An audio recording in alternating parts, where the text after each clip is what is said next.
Hey friend, thank you for joining me for another episode of the ODAT Chat podcast. My name is Arlena and I'll be your host.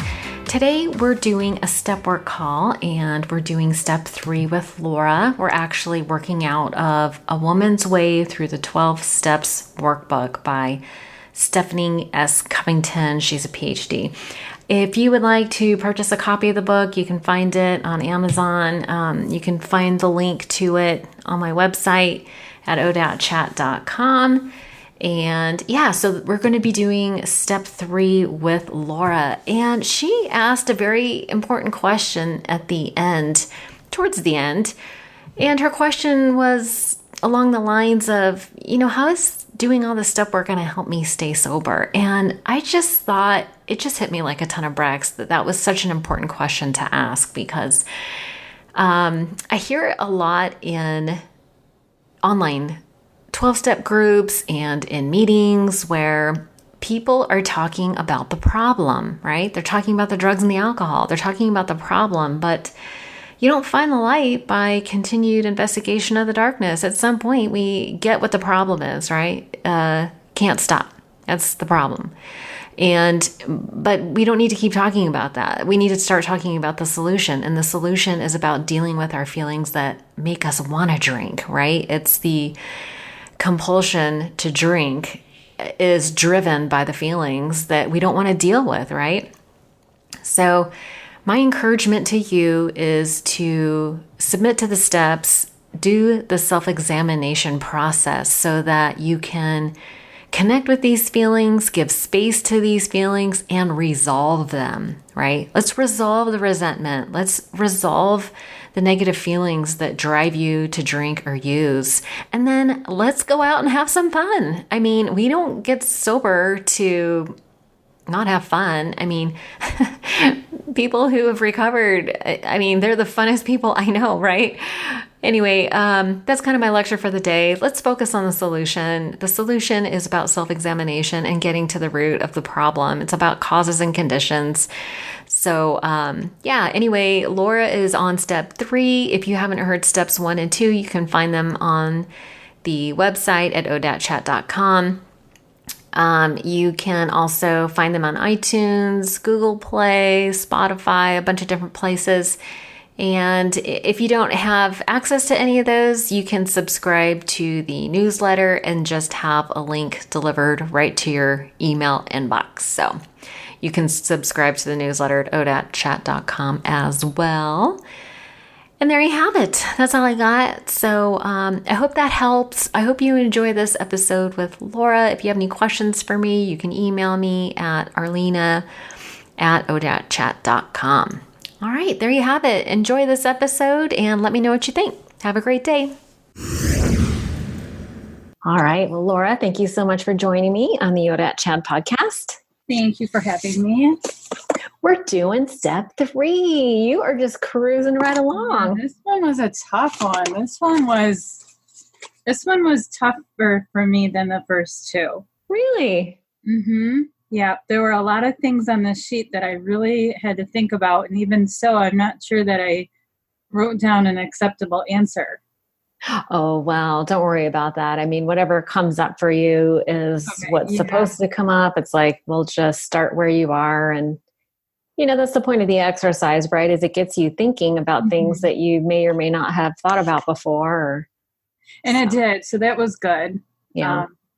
So there were some things. So I'm not sure where you wanted to start. Let's start with asking God for some help, because I could sure use it today. Sounds good. All right.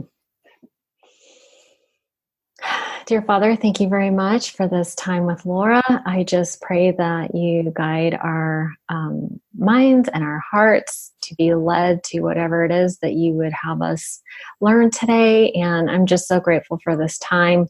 I just pray for your help and growing and learning more. Thank you very much. Amen. Amen. All right. I better silence my computer. It's making all kinds of noises. You better do mine too. Yeah.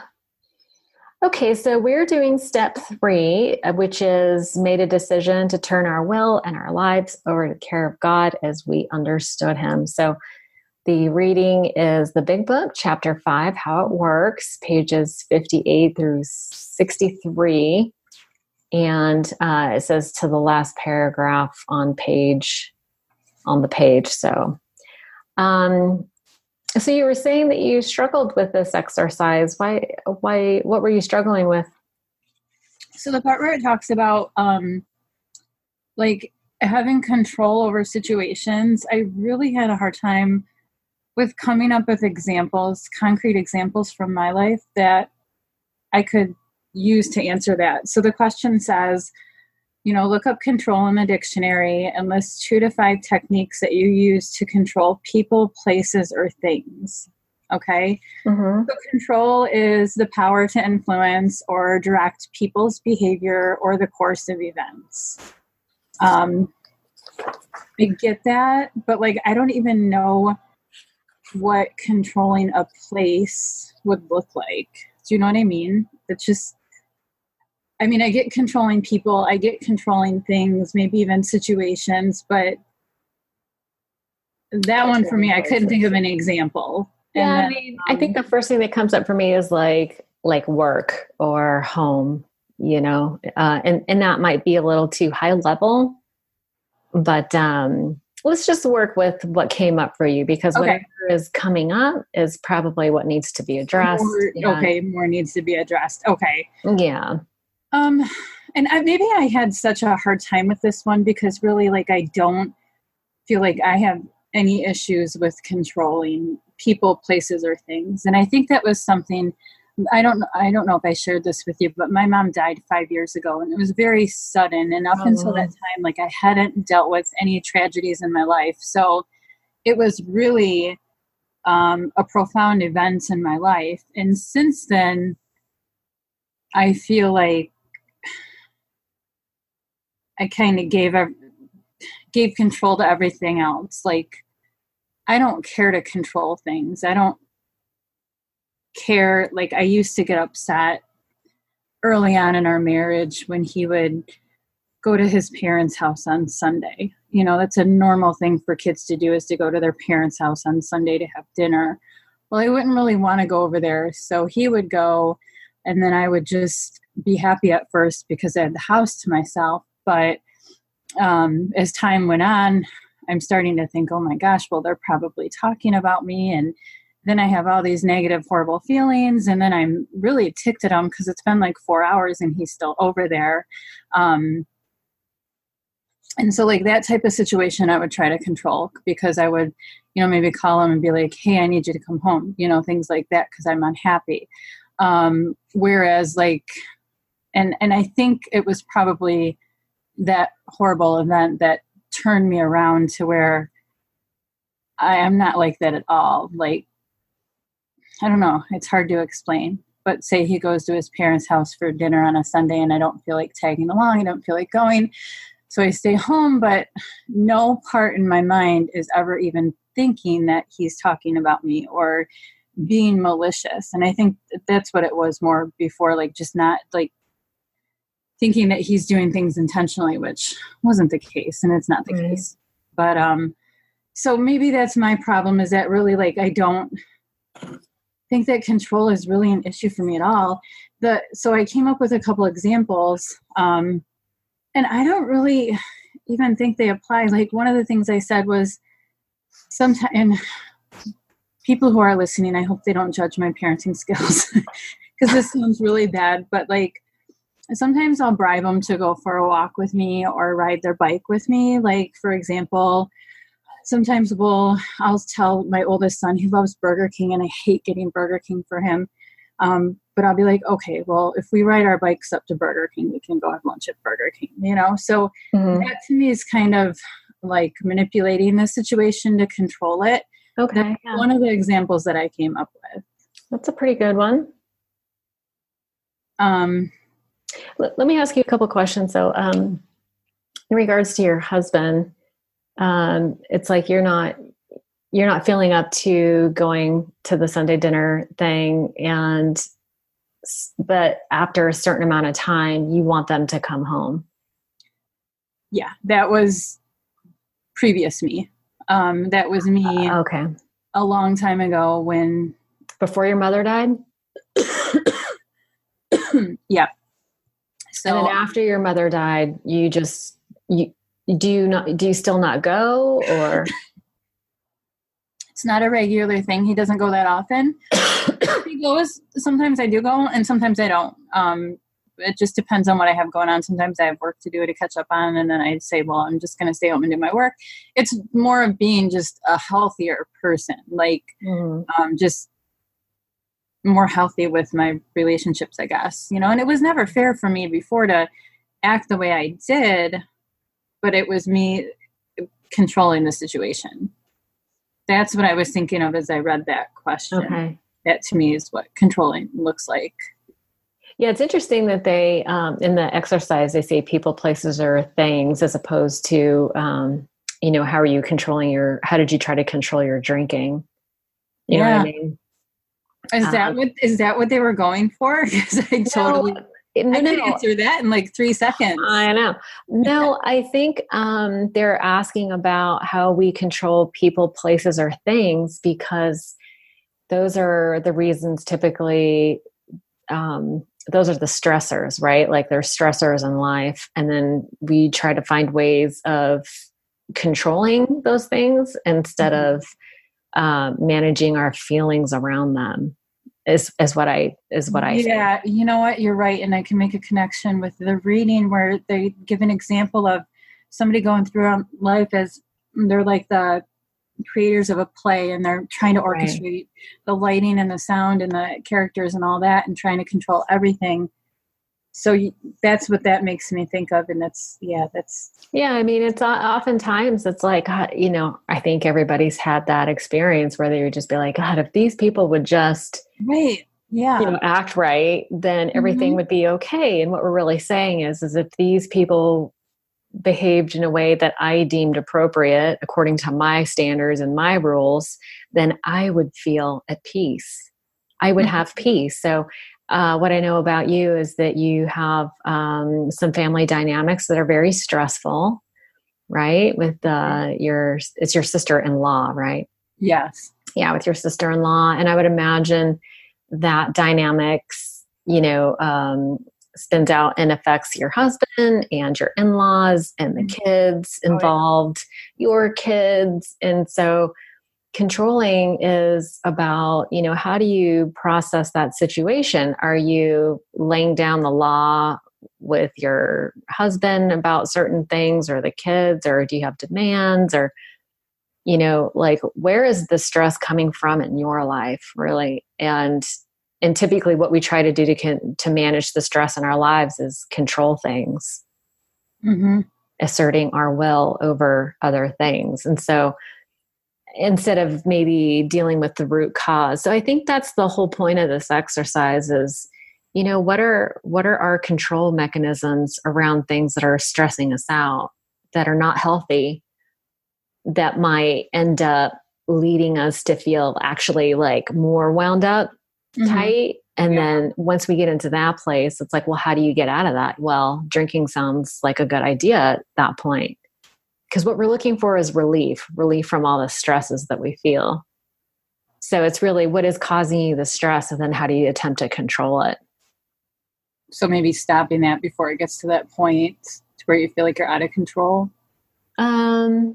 Well, I think it goes all the way back to giving your feelings, even your negative feelings, some space. Like it's what keeps coming up for me is that we're trying to stay in balance. And I'm not talking balance like on a razor's edge, but balance that is like within range, like a range of healthy emotion. So, for instance, I had a stressful situation with my son over the weekend. And so I want to do some spiritual bypassing, meaning I just want to skip the negative feelings and then just go to gratitude. Like, oh my God, it could have been so much worse. And he's going to make up on recovery.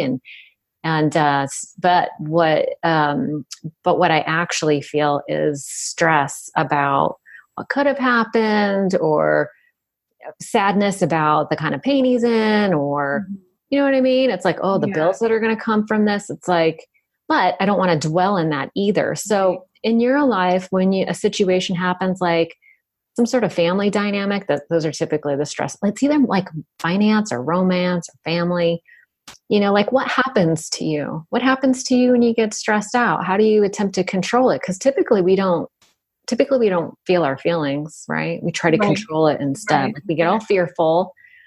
Like if money is an issue, it's like, okay, now we're going to tighten up the budget. Nobody's going to have any fun. You know what I mean? It's like we're cutting back, and then we go into fear and deprivation mode, and it brings just more stress, right? Because it's not realistic. It's like going overboard. So, if you can even think back, over the last couple weeks, what are the things that have been stressing you out, and how do you attempt to control them? The things that stress me out the most right now are things that are completely out of my control. So the only thing that I do to control it is to just, put up those boundaries. Not associate with it. Boundaries are good. So are we talking like, are you removing yourself from the situation? If I'm in the situation, then yes. Or just not engaging. If there's phone calls or messages, just not engaging with that. That actually sounds like a healthy response to it. I've got, not only my sister-in-law, but I've got other sisterly drama too on the other side. And it was like an all-day thing yesterday. And, like somebody wanted me to post something, and I'm just like, no, like I'm not engaging in this. I can't, it's useless. It's a waste of energy. And it's all over right now for whatever reason. I don't know what's going on with the universe, but for whatever reason in my life specifically, I don't know if everyone else's life is right now, but the universe is in some major chaos, like just drama everywhere. It's insane. And it's not, but luckily, knock on wood, I'm drama free. My immediate family is drama free, but it's all around. It's crazy. Yeah. So I guess the only thing that comes up for me around that, I think it's really, you seem to have really healthy boundaries around that, which is really good, because that can, like things that are beyond your control, it's good to disengage. I think the only danger, like the out of balance side of disengaging is just like completely shutting down. Right. Yeah. And that's typically the purpose of using drugs and alcohol, is to help us disengage from our feelings. And so the challenge might be for you to, when something comes up, is to speak your truth without blame or judgment. Right. And that's typically in the form of, I feel sad. I feel confused. I'm at a loss here. I don't know. I want to help. I don't know how to help you. I'm not willing to compromise. You know what I mean? You see where I'm going with that? It's like, yeah, no, I do. That makes total sense. So maybe not closing that door so quickly, and, having, responses that still disengage me, but don't necessarily close that door. I think I'm a little bit too quick to slam the door. And how does that affect the people in your life when you say you slam the door? Are you met with anger or more drama? No, not usually. It's not anything dramatic. It's just, I'm not going to read those messages anymore because they're not making me feel good. That type of thing. Right. No, that's good. Okay, well, I think that's fair. I mean, I think this is maybe one of those situations where more will be revealed now that you have sort of the ideas of, what the purpose of this step, it's like, where are we trying to, basically the point of the step is, where are we trying to do God's job? You know what I mean? And so it's like, and you want to, it's like we try to learn new ways of engaging with those people, with those around us, those closest to us, because they're typically the ones who give us the most stress, right? Mm-hmm. And so we need to sort of separate, what's mine and what's yours. But ultimately, the things that are ours, is we're trying to respond in a different way than we have before, right? And that's where sometimes it's important to have a higher power that you can turn your will and your life over to, which means I'm just going to stay open because maybe there is a solution here that I haven't even thought of. Right? That's a way to think of it. Yeah. And, some people are overly controlling. And so it's very easy to see how their control mechanisms come into play. And then some people are completely disengaged. And so it's harder to pin down. And I think that you might fall into the second category. Yeah, maybe to a fault, to where like even picking a restaurant, like I don't, I'd prefer someone to make all the decisions for me, Yeah. And when we do that, the interesting dynamic becomes that it's easy to go into that victim mode, right? It's easy to slip into the victim mode. Being overly dependent on someone else to make decisions and all that stuff, they become resentful. And then it's like giving all of your power over to someone else because it's like maybe you're just so resigned and you just don't have the ability to, but then you have to sort of live and die by somebody else's rules. It creates like a weird power dynamic. Interesting. So so anyway, these are just ideas that you might want to kind of, once I hear ideas, sometimes I walk through my life with these new ideas and I can see how they're playing out in my life in ways I didn't recognize before. So yeah, you kind of look at it through a different lens. It's interesting. So this is really good. All good things to be aware of for sure. Yeah. Yes. So, let's see. Okay. So that's fine. It's like, this is just, isn't it just an exercise? It gets you thinking about certain things. And I think we've identified that maybe, you have disengaged, like where you might be out of balance is on the disengaged side. Right. Okay. Yeah. And it's just something to be aware of that's maybe kind of your, where you need to be careful because you don't want to be out of balance too much. Yeah. And your way of controlling things is to not control anything. Interesting. Yeah, I can see that. Yeah. So interesting. So maybe some examples, maybe your techniques, as it says here, is to not take any responsibility. You just defer it. Yeah. Yeah, so that might be your get down. Yeah, okay. Yeah. You get a little case of the fuckets, and you're just like, whatever. You made me look at these few things here in a totally different light. That's interesting. That's good. That's good. Good. That's the point. Okay. Let's see. List an example of each of these control methods. We kind of talked about disengaging and turning your power over, not taking responsibility.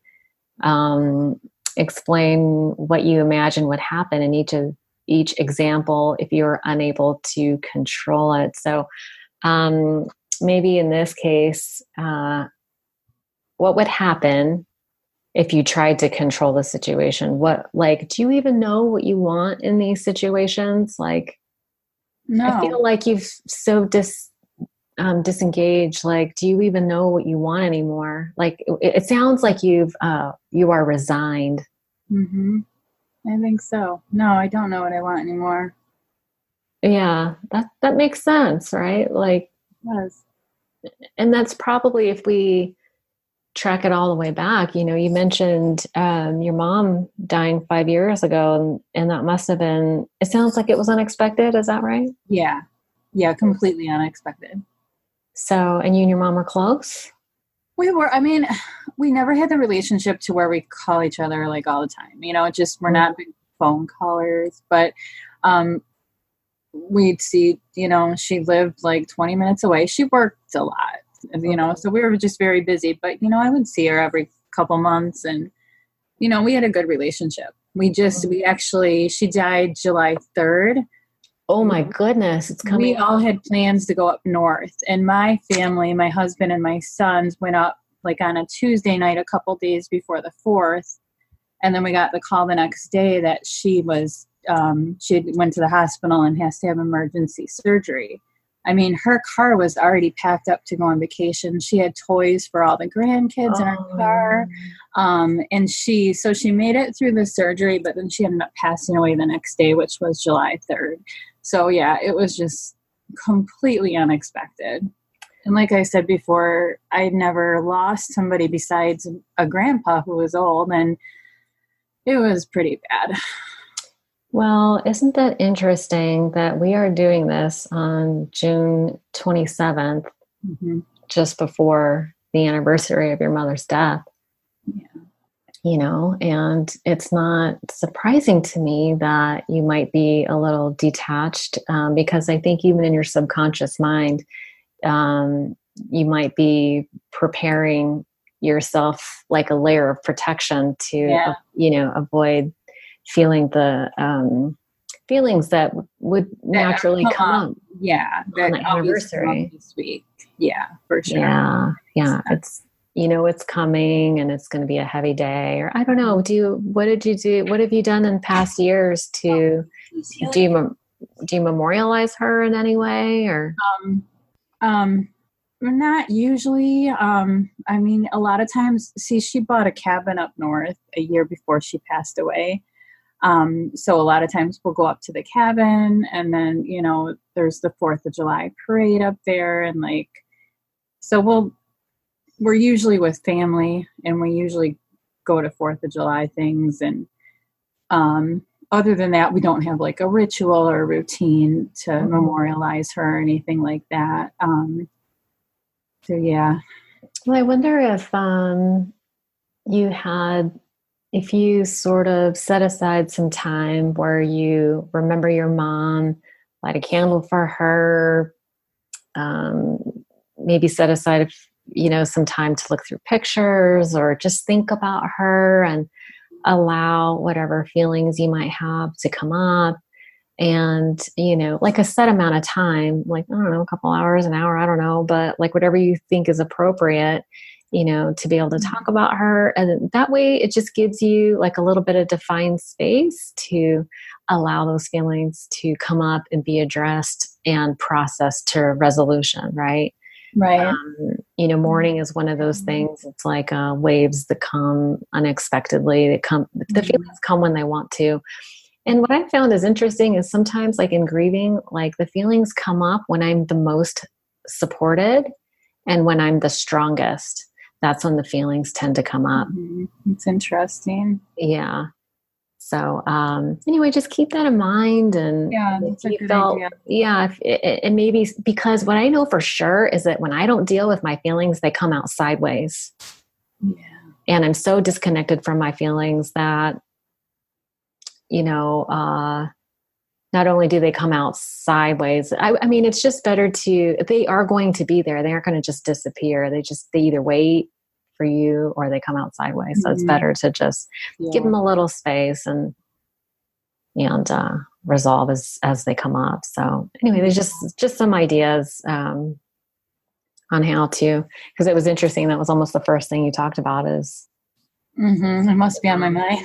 Yeah, absolutely. Totally understandable, right? Maybe you haven't had an opportunity to really process a lot of those feelings. So now would be a good time. So, let's see, I want to go back to a couple other little things. So you mentioned bribing your kids to go for bike rides. Guilty. I do that shit all the time. So. My friends at work say the same thing. They're like, we do that too. Don't worry. But it just makes me feel so bad. Listen, I think guilt is a mother's lot. We're just gonna feel guilty and forever. Maybe we can grow to feel more compassionate towards ourselves. We're just humans doing the best we can, and women today have more expectations and responsibilities than any other time in history. And we produce more and do more. And we still feel like crap about our level of, output. So I think we just need to give ourselves a break. So, I'm not above a little bribery either. My kids' currency is McDonald's is one of them. I hate it, but and then the other one is like video game time. So yeah, extra video game time for sure. Yeah, or removal of video game time. That's the first line of defense when they're getting consequence. Yeah, I mean, it's not unreasonable to learn what your child's currency is and then use it against them. Sure. Maybe that's a form of course, it's a form of manipulation and control, but whatever. It's better than throwing out the beat down every once in a while. Exactly. Yeah. Okay. On that second part of the question where it says, what would happen if you were not able to control? And I just was like, well, I'd feel really inadequate as a parent if I can't get my kids to take a walk with me, But I think I was out of line. I think I meant more in line now. I know. Yeah. Well, listen, it's important to pay attention to the things that, like, inadequate is another word of saying not good enough. Right? Or not good enough. It reinforces an idea of low self-esteem. So I think it's important to identify where are the places where we are experiencing low self-esteem so that we can kind of counterbalance that either with compassion or a different kind of strategy. So, and I think that's something that moms really struggle with overall is feeling inadequate. So, absolutely. So let's see, explain an alternative way of handling each situation by changing your own actions and attitudes instead of trying to control them. What did you come up for that one? Or you might even have some new thoughts in light of what we already discussed, but. Yeah, because the one that I wrote doesn't really apply to the things that we talked about.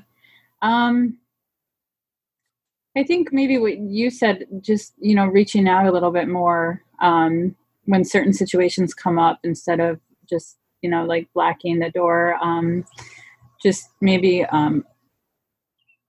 opening the lines of communication a little bit better. Okay, reaching out instead of isolating, that seems good. Yeah. I know that's the first thing I want to do is isolate. Because I think reaching out is really uncomfortable sometimes. Always. Yeah, and you've been doing really good with that. It's very inspiring.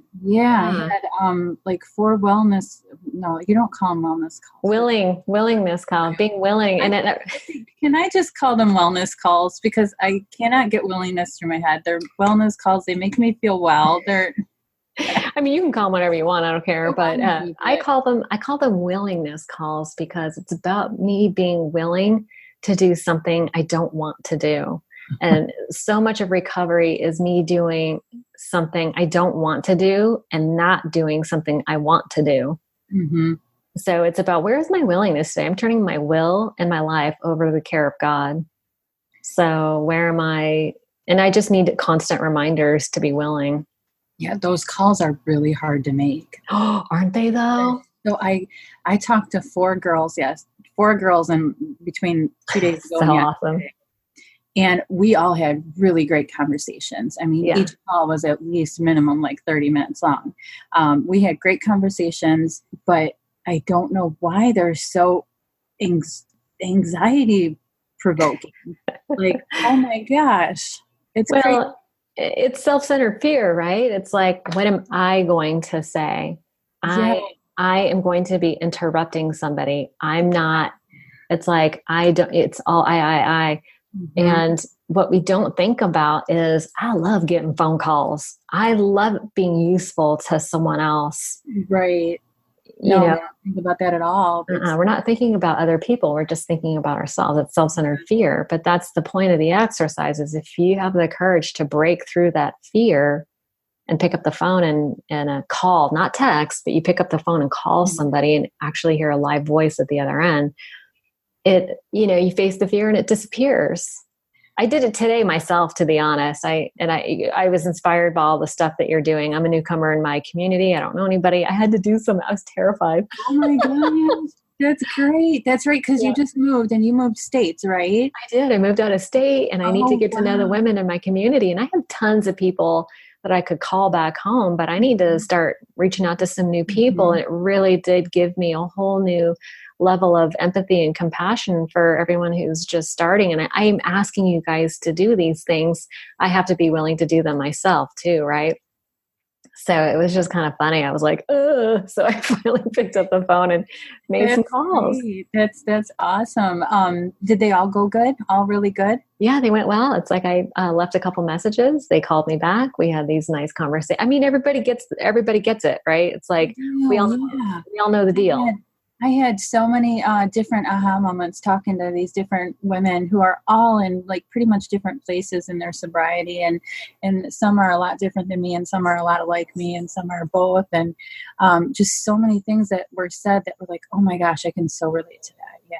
You know, it was good, and it made me really realize that I do need to make some calls to get local numbers and get local connections, because it is such an important part of it. I talk to my sister every day. We're super close, and my husband and I are super close. But when I'm going through a struggle with this, they have no idea what it's like. They just don't. Yeah. They can listen to me and they can sympathize, but they can't empathize like you can. You know, it's right. Completely different. It is completely different when you're going through it. That's awesome. No, you're doing great. I found it very inspiring. It kind of gave me the courage to be like, okay, I have to practice what I preach. Thank you for saying that, because, you know, it makes me feel better knowing that it's normal to be. Yes, so normal. And I have lots of practice. I mean, for heaven's sakes, I do cold calling professionally.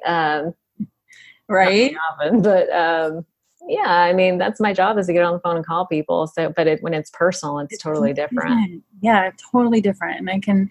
You know, at work, it's totally different than it is personally. It's crazy. Yeah. I don't know about you, but it makes you feel kind of vulnerable. It does. Yeah, for sure. But typically the other women on the other end of the line are just so kind, and they've been there and done that. So they'll make it really easy for you. So yeah. It's been good. I'm so glad you guys have each other on the list too. All the girls doing the willingness calls. Cool. Yeah. Cool. Okay. So let's see. What is the difference between submission and surrender? This one's always a funny one. I feel like every time I do answer this for myself, I come up with something different. What did you have for this? I thought, so when you're submissive, you still own it. You know, it being in quotation marks, whatever it is, you still own it. You're just kind of putting on a show, putting on an act, because that definition says the action or fact of accepting or yielding to a superior force or another person. So it's powerless. That sounds like a very powerless position. But I said to surrender, you know, the definition for that is to like give up or hand over. So for that one, I thought, you give it away to somebody or something, and you no longer have it. You no longer own it. Does that make sense? Yeah. I mean, I almost sort of see it. It's almost kind of the opposite for me, like submissive. It's like, I don't have any power. Like somebody's exerting their will over me, so I have to submit. Like there's no choice in that. But to surrender, it's like, it's me choosing. It's like surrender to win type of thing. It's like I chose to go to Alcoholics Anonymous because I realized I didn't have any. Once I start drinking, I have no control over the amount or anything like that. You know what I mean? I do. Yeah. I don't have the choice to stop once I start. I think you're looking at it a little bit back upside down from me. I'm thinking when I'm submissive and I still own it, I feel like it is something really negative, like maybe my alcoholism. Oh, okay. Submissive is as a negative. You tie that to a negative feeling. Yeah, that's why we're kind of backwards, but I think we're kind of on those same thought lines though. I guess a lot of this feels like semantics to me. You know what I mean? Yeah. I mean, both suck, let's be honest. I don't want to be submissive or have to surrender, but... Right, exactly. But yeah, it's all semantics. But we're talking about turning our will and our life over to a power greater than ourselves, a higher power, right? And so I'm willing to, maybe submit to the higher power, by choice, rather than because I do feel sort of beat down by my alcoholism and addictions at times. Yeah. So it's just like this awareness where I recognize, you know what, I am totally powerless over this situation. I need help, kind of a thing. Okay. Let's see. Give an example of a situation where you felt your behavior had been submissive. Just today, and this kind of goes along with what you were just talking about of feeling inadequate. My 16-year-old is diabetic, so he had his diabetic checkup this morning. When he has his checkup, they do what's called an A1C test. So that kind of tells him what his numbers have been like for the past few months. And we thought, because of his numbers, we thought his A1C would go down, and it actually went up, which is bad. Oh. So she came down hard on him, and she came down hard on me too. But there was a lot of things that I wanted to say to her that I just held in because it was just pointless, But So she came down, this is the doctor, she came down hard on you. What does that mean? She's a nurse practitioner. She gave him a whole physiology lesson on what's happening to his blood cells because this number's not going down, and that was probably really good for him to hear. But then she looks at me and she's like, what do you do if he doesn't do his homework for a whole week? And I'm like, well, I ground him. Okay, well, if he's not keeping up on his numbers, you need to ground him, that type of thing. And I'm just like, dealing with diabetes in a teenager is really difficult. And I don't think I would ever ground him for not managing it. I feel like I would come down hard on me and my husband, but it's up to us to manage, not him. You know what I mean?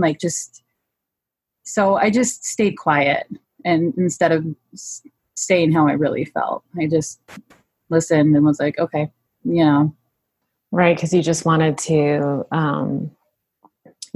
get out of the situation, probably. Yeah. So here's the tricky part of a situation like that, right? So if you do, the definition of insanity, right? Doing the same thing over and over again, expecting a different result. So and listen, I can't imagine what it would be like to try to control a diabetic teenager, much less a regular teenager. I mean, I'm sure he's a regular teenager, but you know what I mean? It's like, here's the thing though. It's like we have guilt and shame, so we get defensive. However, something's not working, so we need to do something different. Right. And so it's not to say, to kind of throw up your hands or disengage maybe, is not going to change that. There needs to be, it's dangerous for his numbers to go up. Right. So it sounds like she's trying to implement some controls, and what I know just from our conversation is that your tendency is to disengage. So she's asking you to do the exact opposite, which I would imagine feels very uncomfortable. You mean engaging with her or my son with his care? Well, she's asking you to do something different, and maybe punishment is not the way to go. I don't know. I'm not suggesting any solutions, to be honest, because I don't know. But there is this, when something's not working and somebody points it out, our first tendency is to be like, you know what, fuck you. You don't know what I'm going through. Yeah. Right. Exactly. You don't know what it's like. And that may be true, but we also have to change something, like actions have to change. Okay. So listen to this. So the whole time that this is going down and she's giving him his lecture and she's like, and then she's turning to me and talking to me, like that whole time, like I had certain things going on in my head that I was thinking like, okay, too many times after dinner, I'm like, did you do insulin? And he'll be like, yeah. And I thought in my head, okay, after meals, he's going to physically have to show us injecting himself. Then I'm thinking, okay, we're going to do this, we're going to do this, and we're going to do this to help rectify the situation. But the way she was talking to me, I didn't even want to say I know in my head that that's what I'll do, but it was a fight that just wasn't even worth arguing over. And it was fine. I listened, and by the end, we were laughing at our jokes, and it was fine. It just made me feel inferior, submissive, Yeah. Did you feel like she was condescending? Yeah, I think more than anything, I think that it was the guilt and shame feelings that just made me feel so defensive. So, yeah. I don't even know how much of it was her versus how much of it was me and how I was feeling and those emotions, So no fault of hers, but, it was...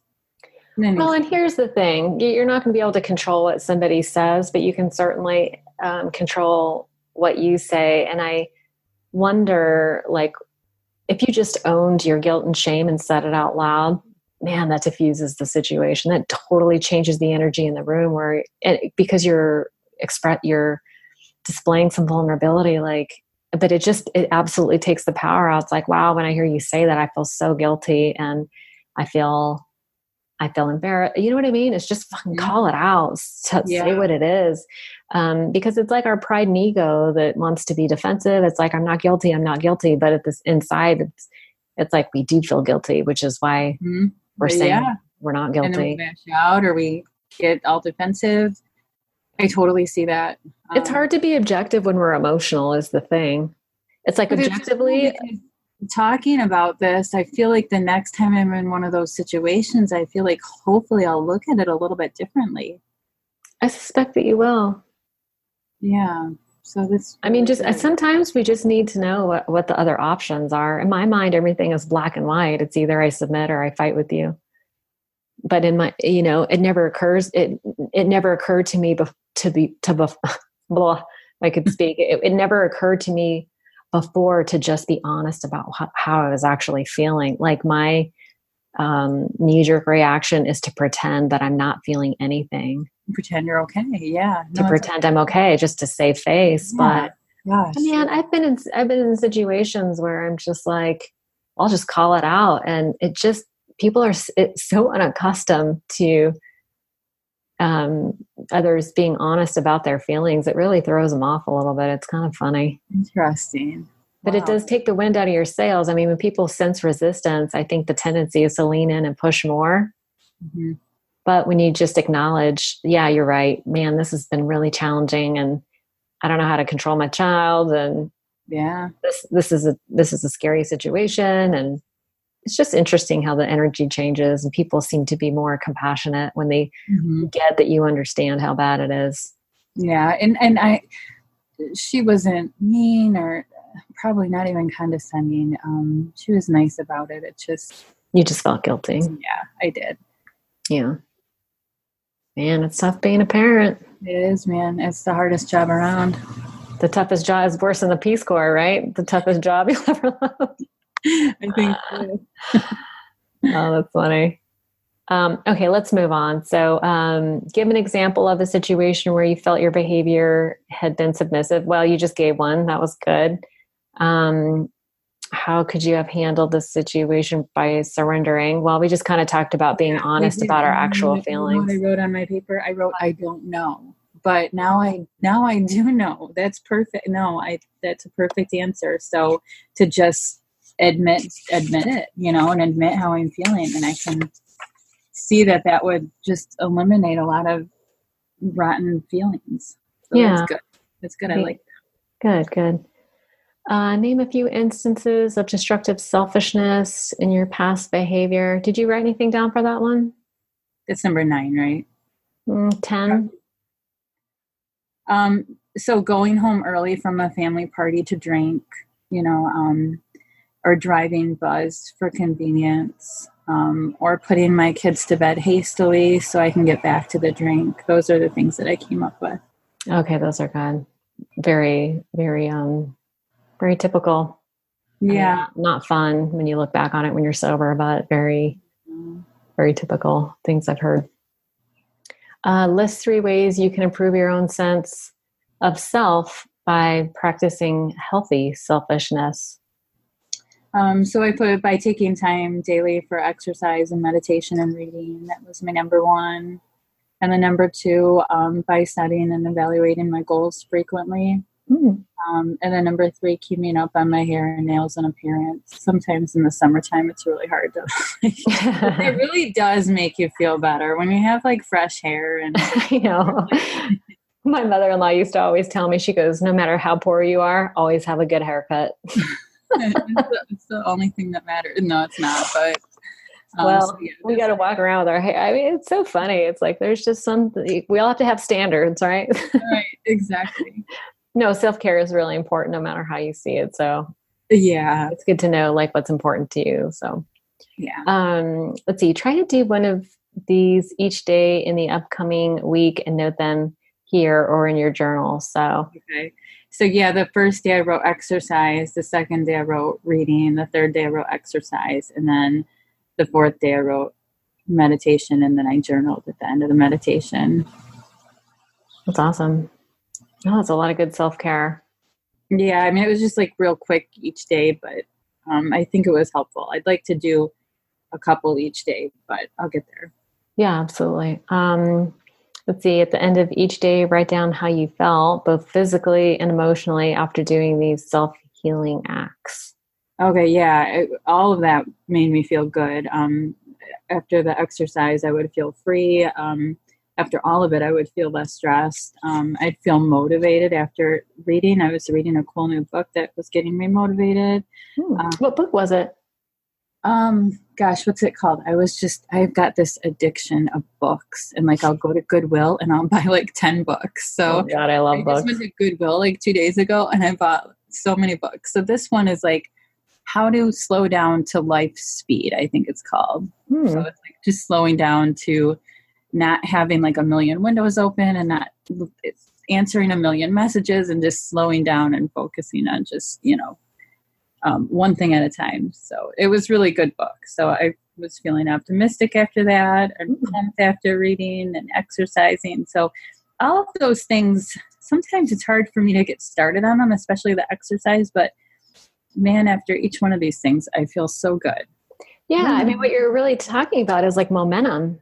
The things that make you feel so good, like those willingness calls, there's all these things that make you feel so good are so hard to do. It's a bummer. Well, it's only hard to do in the beginning. You do build momentum. It's the inertia of starting. That's the hard part. But once you've started, there is power in momentum, right? Now that you've made a few phone calls, now you're probably encouraged to make a few more. And as you maintain that practice, you have momentum, right? Like same thing with exercise. It's like there is power in momentum. So, and I love that the idea, like when you just described the book, it's like, yeah, be here now. Do the next right thing. These are all things that we hear and program in recovery. Yeah. But it's like, listen, I think I have like almost 90 titles on my Audible account. I'm kind of an information junkie myself. So, no, that's good. Okay. So lucky number 13 at the end of the week, reflect on these actions and write how it affected your spiritual growth. What has changed for you? So do you feel like more connected? Do you feel do you see more evidence of God? How is that playing out for you? I'm not clear. One thing that I was having a question about after our last talk is I understood step 1 and I understood step 2, but I don't understand as I'm getting these cravings and I'm starting to get triggered. And I don't know if that's just because it's summertime and there's a lot going on or whatever, but I don't understand how the steps help me stop drinking. You know what I mean? Like, and this step was a little bit more like tying it together, like, oh, okay, I'm handing this over. I'm not going to be inconvenienced by this, meaning like my alcoholism. I'm surrendering it and handing it over. I'm giving, it up to God's will, so I think this step has been helpful. I'm just still a little unclear. And I was talking to one of the girls from the group just yesterday, And I asked her the same question, and she said she had been in AA for a long time. And she said, well, I think it's a bit of everything. It's going to the meetings and, and sharing out and listening to stories and making your calls and your connections. And it's kind of like an umbrella. And that made sense to me. But it's just tying what we're doing with drinking is a little bit fuzzy for me. Well, I think I would answer that in the way that, drinking is just a symptom of a deeper problem. Like what we're talking about is emotion management, right? And what we tend to do is we tend to want to disconnect, right? And so we shut down. But what's happening really is that the emotions are building up behind it like a dam. And then something triggers you, and then you have absolutely no control. The impulse is so strong to reach for something that has always worked.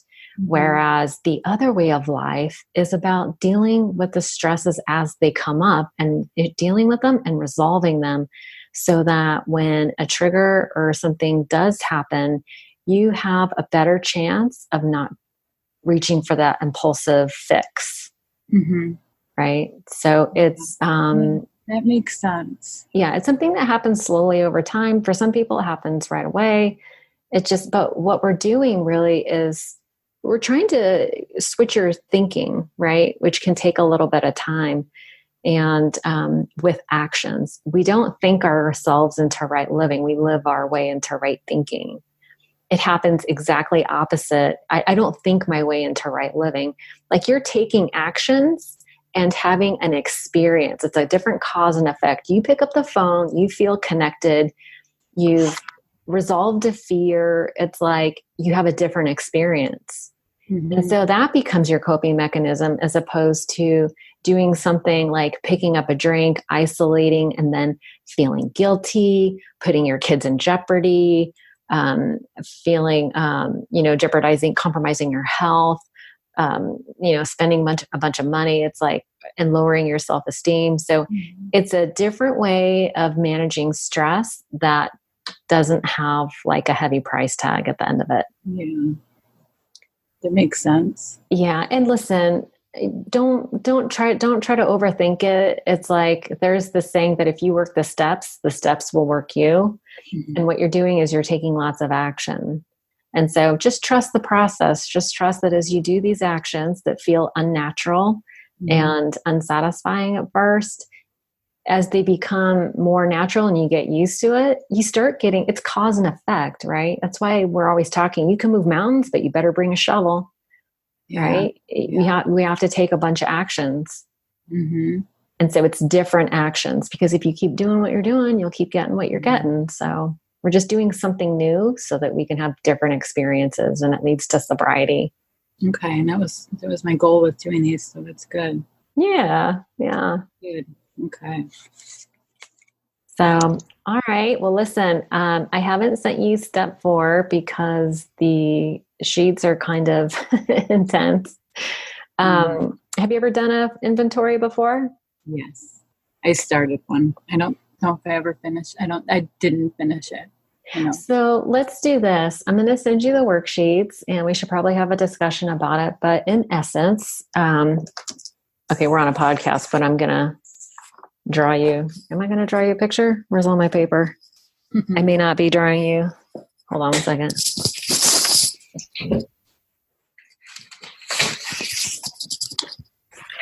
Okay, so what we're going to do is start with your list of resentments, right? And so which is the fun part, right? This is license to bitch. You get to complain and write down all your resentments. So it's who you're resentful at is the first column, right? And then the second column is the cause. So we need to get really specific about the cause of the resentment. It can't be like 10 things all at once. We need to really break it down to find out what is underneath all the cause of the resentments, right? So it's get really specific about the cause of the resentment and then how it affected you. So it's typically like it damages your self-esteem, your relationship, it causes some kind of fear. There's going to be fears under all these effects, like how it affects you. But in the big book, it talks about personal relationship, self-esteem, security is a big one. And then the last column is your part. So it's like, what part did you play? So for instance, I might get my feelings hurt by something my husband says or does. And when I finally walk it all the way through, I can see that he was actually saying something in response to what I said. Mm-hmm. So I'm actually the cause.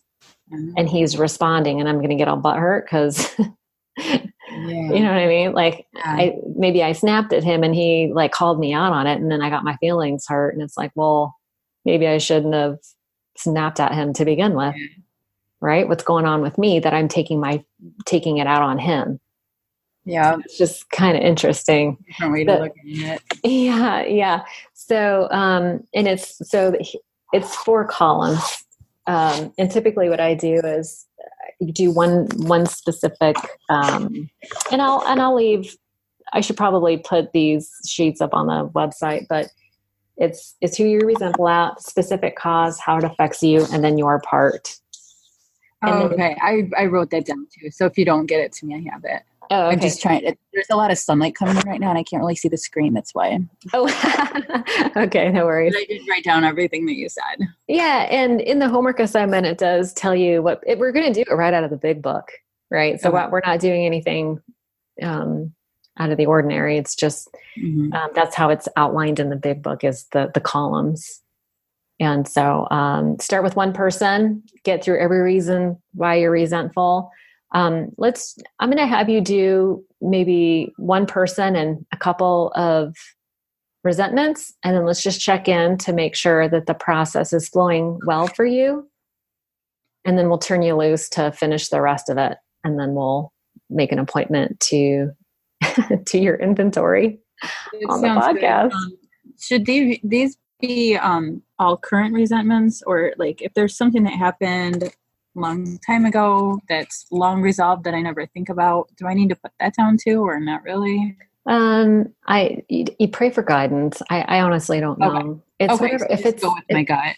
Go with your gut. Okay. I mean, I don't want to rehash something that you feel is resolved. Okay. But there might be clues and patterns. Like the more information that you're able to write down, the more it's just like any kind of data analysis. It's like the more data you have, the more the patterns emerge. Okay. Yeah, that makes sense. Okay. But if it's not, I mean, I hate to drag up things that aren't bothering you anymore, but if it comes up, just write it down. Okay, I will. Yeah. Cool. All right. Well, good job. Thank you so much for doing this. I really enjoyed our conversation. I did too. You really helped clarify a few things that I really need to start thinking about. So good. Thank you for your questions. Things that I was completely oblivious about before. So really good. Good. Yay. Yeah. All right. Well, listen, you have a good rest of your day, and let's check in. Yeah, let's check in after you have a couple of examples on your inventory, and we'll build from there. Okay. Sounds good. All right. You have a great day. Thanks. You too. Bye, hon. Bye.